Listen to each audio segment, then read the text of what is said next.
身の術。 Assalamualaikum warahmatullahi wabarakatuh. Halo teman-teman semua, kami akan mempresentasikan materi sejarah Indonesia. Perkenalkan, nama saya Sona Widya Purnama. Saya Amelia Putri Isnaini. Saya Cynthia Nugra Ananda. Saya Amal Pujatani. Saya Sasta Juliana. Saya Ataya Farid Gula. Selamat menyaksikan. Halo teman-teman semua.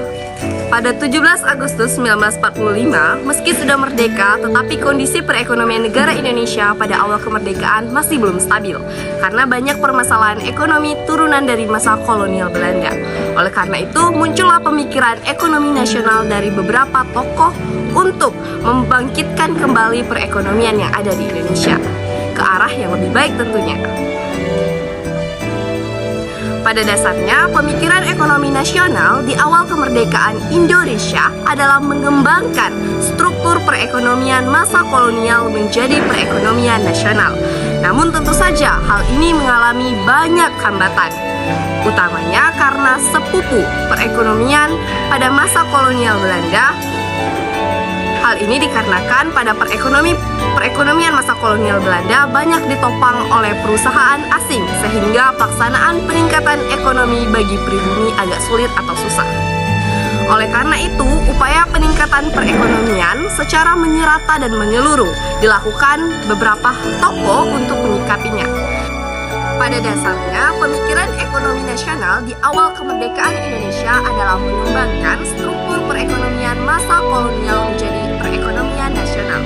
Namun, tentu saja hal ini mengalami banyak hambatan, terutama karena perekonomian masa kolonial yang banyak ditopang oleh perusahaan asing, sehingga pelaksanaan perusahaan peningkatan ekonomi nasional bagi pribumi agak sulit atau susah.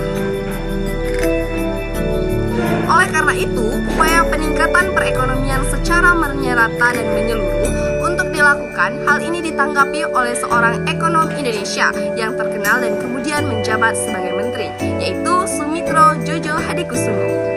Ia berpendapat bahwa pembangunan perekonomian di Indonesia perlu mengarah kepada pembangunan ekonomi nasional dalam meningkatkan perekonomian yang ada di Indonesia menjadi perusahaan kelas menengah yang mampu menopang perekonomian yang ada di Indonesia.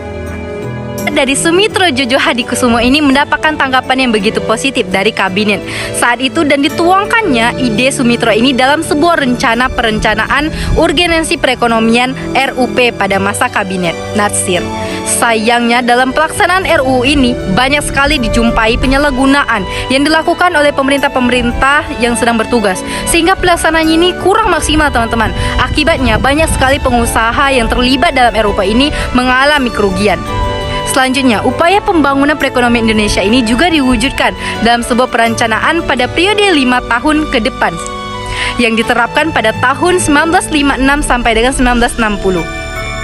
Waktu yang terlangsungkan pada proses ini sangat begitu lama. Namun sastra Mijo II ini berkuasa upaya ini lebih terperinci dan lebih teknis dalam mencapai prioritas proyek tertentu. Dibandingkan dengan upaya sebelumnya, upaya ini bertujuan untuk mendorong terbentuknya perusahaan-perusahaan yang baru masuk industri besar dan bergerak dalam sektor publik yang diharapkan mampu meningkatkan perekonomian nasional. Woi, HP-ku! Baik, seperti yang sudah dijelaskan di atas bahwa sistem ekonomi sosialis merupakan bentuk kritik terhadap adanya ekonomi liberal yang menyebabkan munculnya masyarakat kapitalis. Menurut penganut sosialis, penerapan sistem ekonomi kapitalis dapat menyebabkan beberapa dampak buruk yang dirasakan oleh pihak pemerintah dan masyarakat bawah. Oleh karena itu, kaum sosialis ingin tetap memiliki peran di dalam semua kegiatan perekonomian. Salah satunya yaitu memiliki tugas mengawasi dan ikut serta dalam memutuskan suatu kebijakan. Dengan begitu, hasil dari semua kegiatan ekonomi dapat dirasakan oleh semua kalangan, baik pemerintah maupun semua lapisan masyarakat. Balik.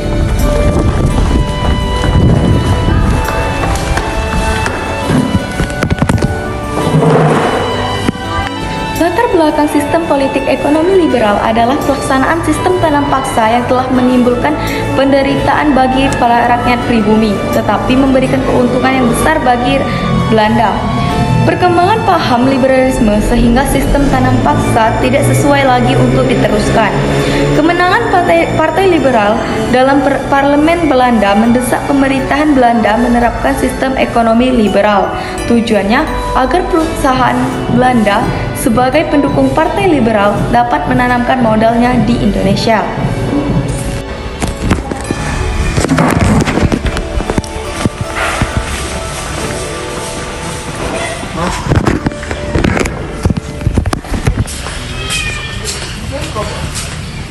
Salah satu kelebihan sistem ekonomi liberal adalah individu memiliki kebebasan dalam menjalankan kegiatan ekonominya.